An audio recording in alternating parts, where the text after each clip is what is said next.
One of the countries which is bringing in aid to India is Qatar. It's being flown into India by Qatar Airways, one of the world's leading airlines.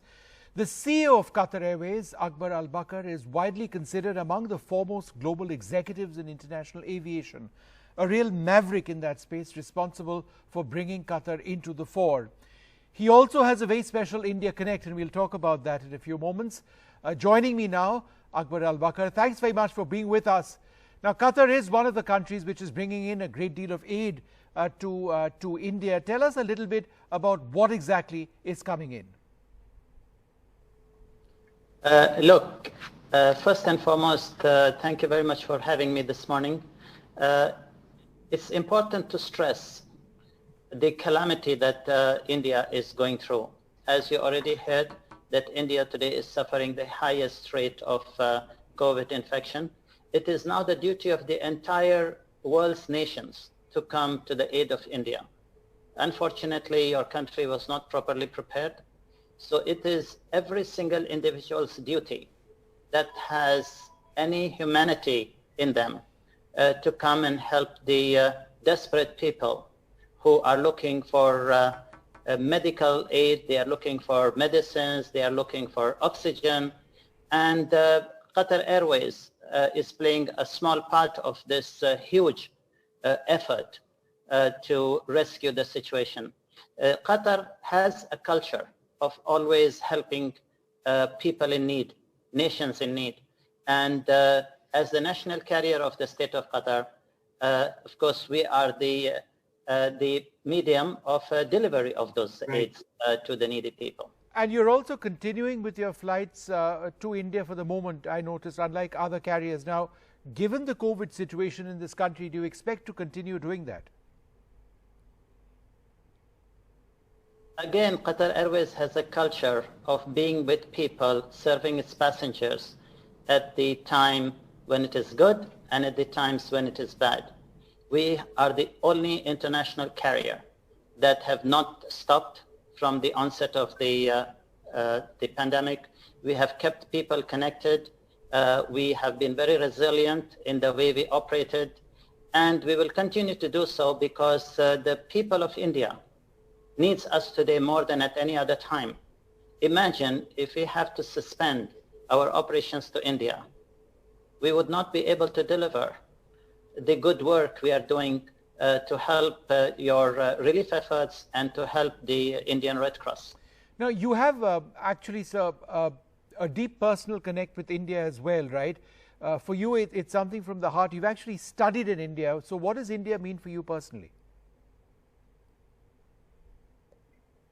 First and foremost, I passed my young age in India. I studied in a boarding school. I got a very high standard of education in India. And now you can see I'm a product of Indian education. So I'm very proud to say that I was there.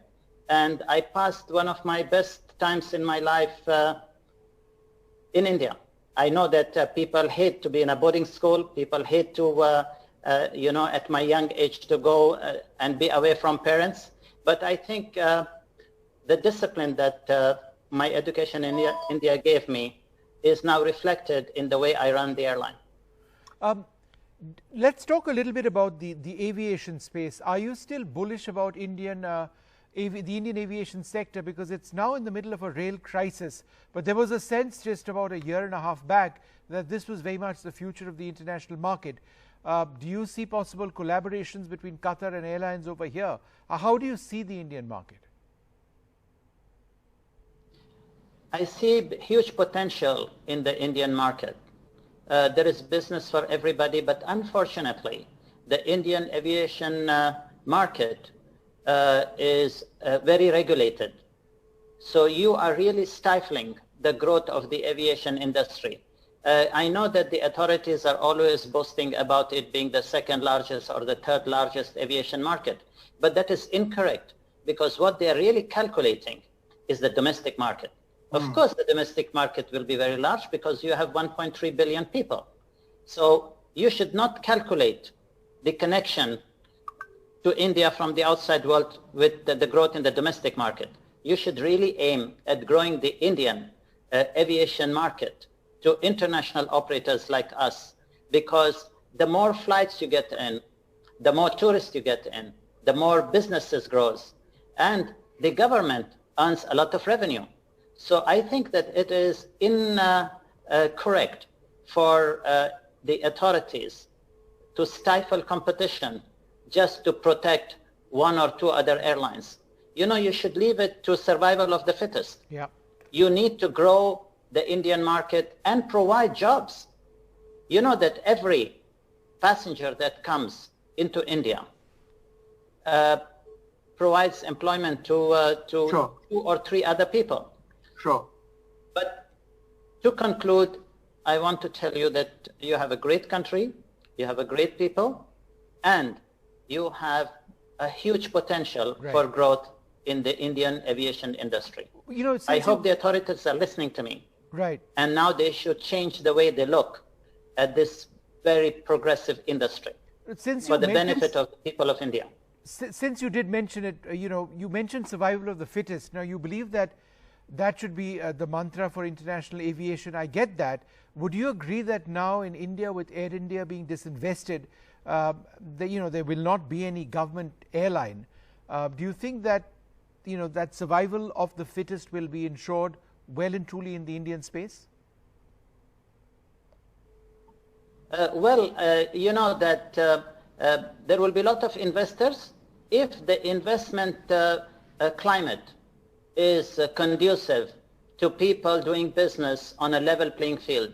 You cannot be protectionist against an airline at the cost of another airline.